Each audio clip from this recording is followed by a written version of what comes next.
Hello, beautiful masters. Welcome to our next video in our series on deep tissue cleansing. So in this video, we're going to be talking food philosophy. And the reason that I want to start with this before we even get into the awakening and the detoxing and all the stuff that I said we were going to talk about in the last video is because I feel like really, truly, obviously, how we approach this with our mindset, how we come into this lifestyle, and how we start to apply the tools that I'm going to tell you about with how to start cleansing your body is everything. How we do this is everything. And the mindset behind why we're doing what we're doing is everything.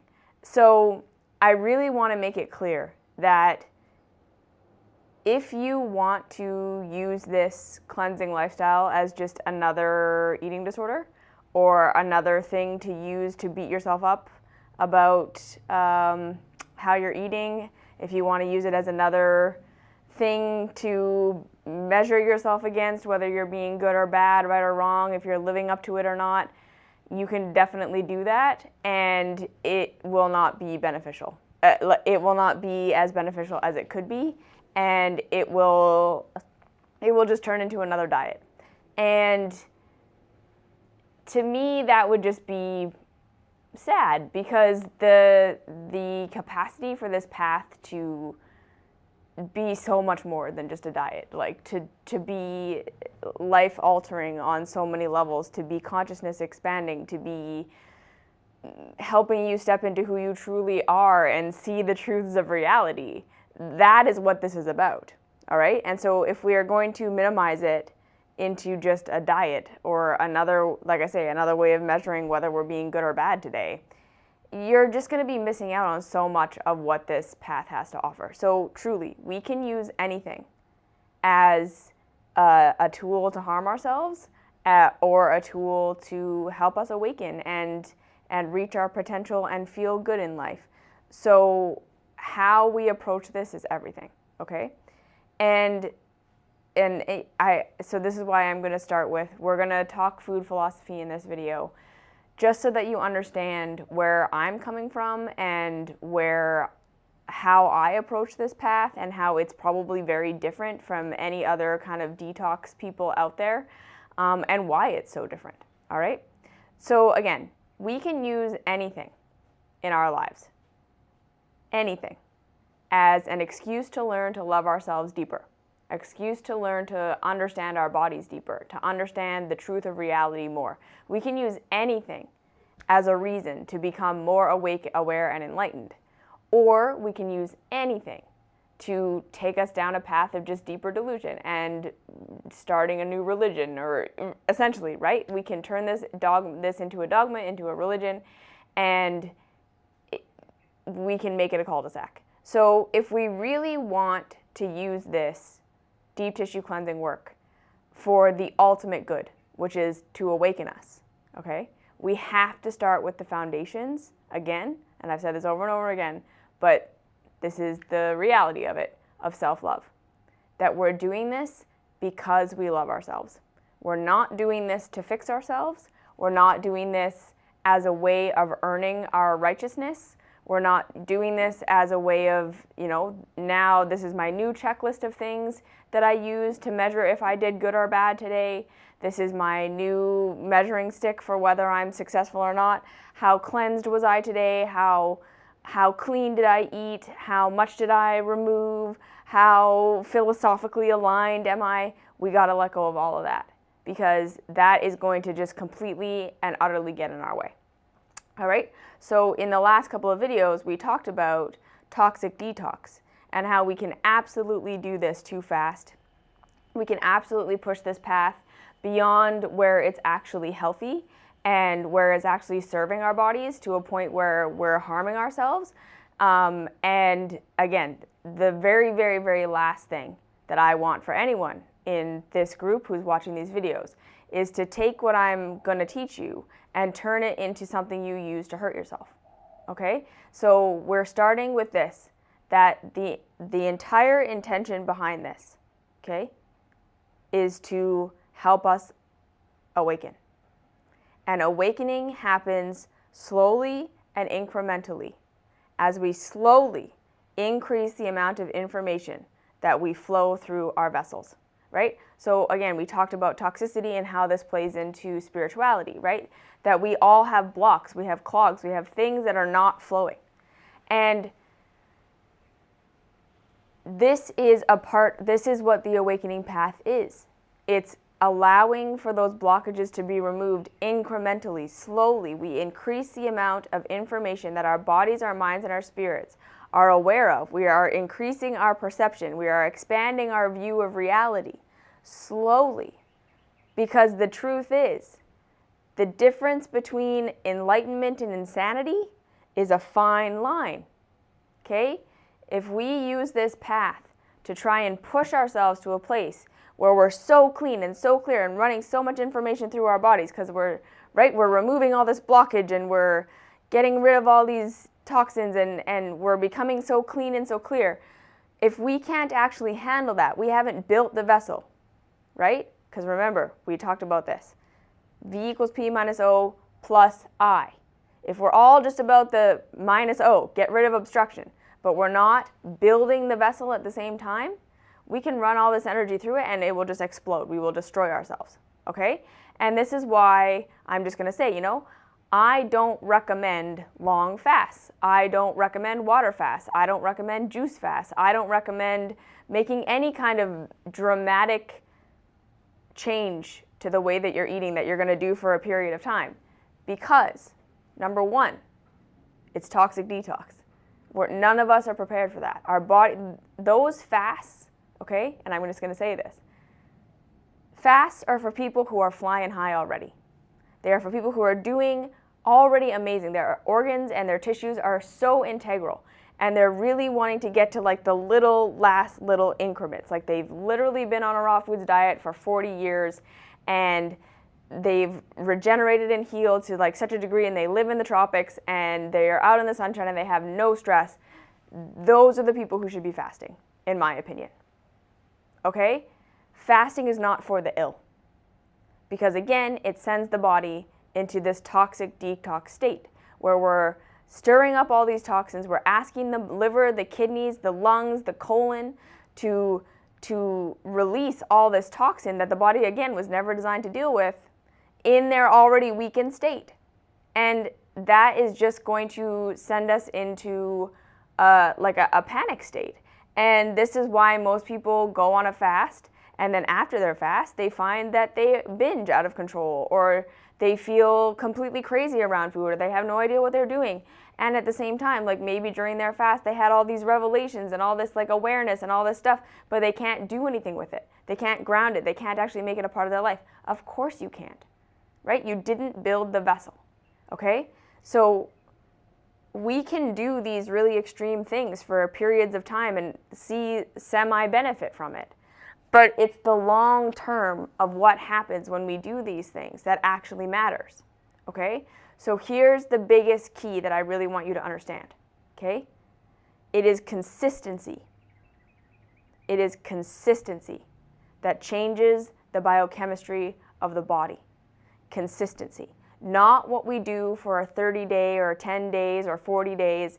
No, okay? When we go on a fast, when we do something extreme, when we push ourselves beyond our limits in any way, right? When we push ourselves to a level that is philosophically correct, but not relatively correct, we will detoxify to a degree, but we will do it in a way that damages us, and therefore any of the goodness that comes from that is going to be undone. It has to be undone because we can't hold it, okay?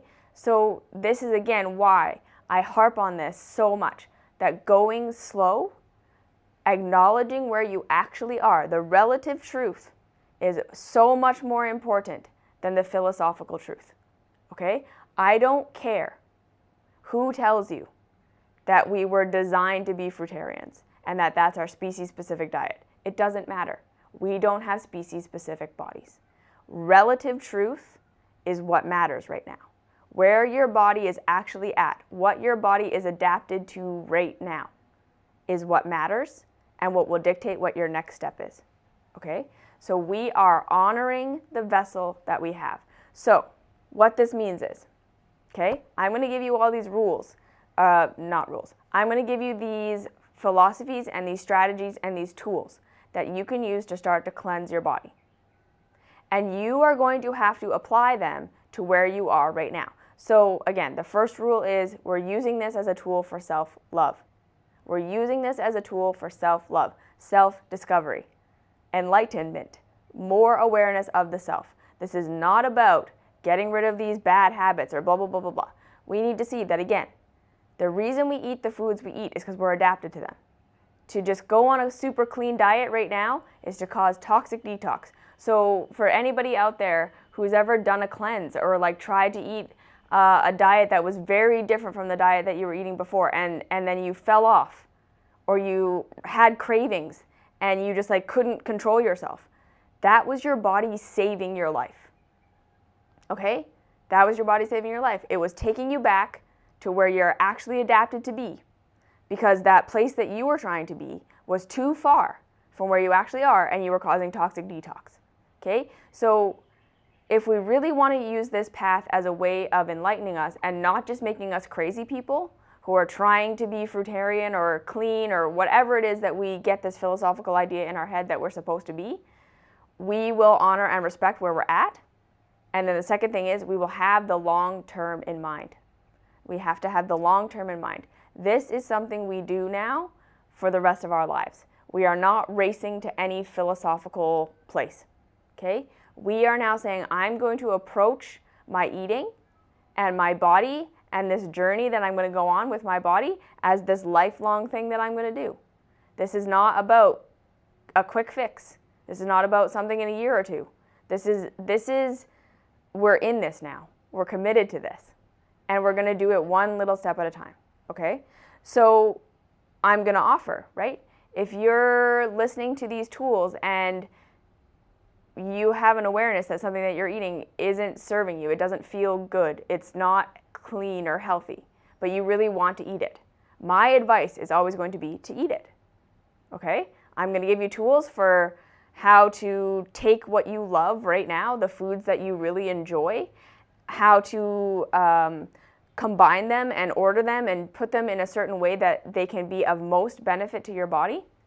And then even if you can't do that, okay, even if you like totally fall off the rails and like go on a bender or go on a binge, do whatever it is that you do, you eat the foods that you know make you feel sick. Again, my advice is going to be do it with awareness. Show up for yourself. Why am I doing this? What am I getting out of this? We have compassion, okay? Again, this is no longer about how do I get rid of this bad habit? How do I stop binging? How do I stop eating this food? How do I do it? No. We are going to show up with compassion. We're going to show up with, do I need this right now? Could it be that this actually is the healthiest thing for me to do? It's actually healthier for me to eat something less healthy so that I don't throw my body into toxic detox versus eating what I think is philosophically healthy and then throwing my body into a state where it literally can't handle this much awakening right now? Is it that I need this thing for an emotional reason and right now I'm not ready to see what I would see if I didn't have this? There are so many reasons why we eat, and there are so many things that we do, and there's always a positive intention for everything that we do. So this is the foundation of this. Whatever you crave, whatever you want to do, whatever you want to eat, however you are eating right now, that is where we start, and we have complete love and acceptance for that, because there's a reason for everything that you're doing, and there's a good reason for everything that you're doing. There's nothing wrong with you. And sometimes we need to eat the foods that are less ideal to stop us from going into toxic detox, okay? So this is what I want to say. Nobody has ever died from incrementally increasing their intake of raw living foods. People have died from doing juice fasts and water fasts. So in my opinion, from my guesstimation, right? A juice fast and a water fast doesn't work. If it's killed people, it doesn't work, okay? And I know that there are some people out there who have done them and have felt that you had results, but what I'm going to say is, did those results last? Were you able to maintain those results, or did your symptoms come back? Did you come back and not be able to maintain that level of whatever you felt while you were on your fast? If you didn't, that's showing you it didn't actually change your biochemistry. Okay? So again, we need to understand that the biochemistry changes slowly over time with consistency. It's not about the short little things that we do. That is not healing. Okay? The body heals with consistency. We have to be able to make a transition that we can stick to forever. Otherwise, we're just going to go back to what we were doing before. So if we go on a fast and we're doing it because we're going to heal and blah, blah, blah, blah, and then we come off the fast and what we were doing before didn't make us feel amazing, right? And we go back to eating whatever we were eating before and it takes us down a level. What was the point of the fast, right? You didn't shift your biochemistry to any true degree that you crave different foods or that you're at a different place, right? All you did was throw yourself into toxic detox. So what we're aiming for is changing the biochemistry of the body, like truly changing the biochemistry of the body. And what this is going to do, what you're going to notice, is you're not going to have to fight cravings along the way.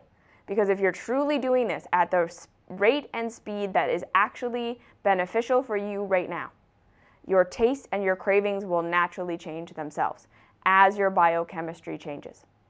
You will take what you're doing, you will put it into the little rules that I'm going to give you, the structure that I'm going to give you, and you will incrementally show up for yourself in every meal that you eat, everything that you want to do, every binge, any falling off the wagon, any food habit that you have, any eating habit that you have. You're going to show up with self-love.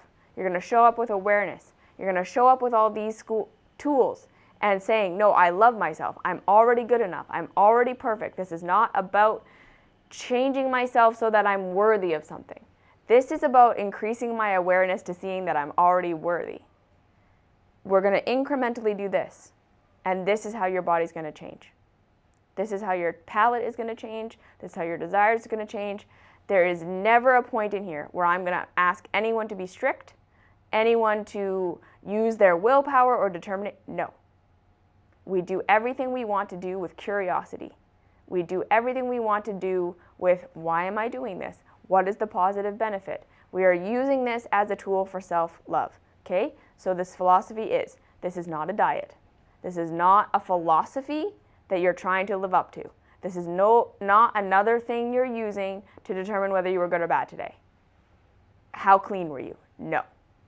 This is a new philosophy of how do I show up for how I really am right here, right now, with absolute love and respect for where I am right here, right now, and then incrementally move myself forward, allowing my body to lead the way, because that's what will happen if we do this, okay? So our food philosophy is no strict, no radical changes, no forcing the self to do anything, no there's the new goalpost and I have to get to that, and every day that I don't reach that, I'm a shitty person, okay? We're throwing all of that out because none of that is reality. The relative truth is more important than the philosophy. And if the philosophy is true, if your ideal of what you think a clean body eats or a clean person eats or an enlightened person, how they are, if that is true, the only way you're going to get there is by incrementally loving and dealing with and being with what you are right now. The only way to get there is to be here. Okay? So we're using these rules and these tools as tools to love ourselves deeper, to get to know ourselves deeper, to understand why we do what we do more, and then incrementally move ourselves forward, allowing the body to lead the way. The food philosophy is there is no strict, there is no dogma, there is no ideal that we're heading towards. This is a journey of self-discovery, of self-love, body discovery, body love, that we use the rules to work for us. We don't work for the rules, okay? So if we approach it with this mindset, there is no race, there's no rush, there's nowhere to get to. This is just about allowing the body to lead the way. we'll be fine. All right? So let that sink in, and I'll see you in the next video.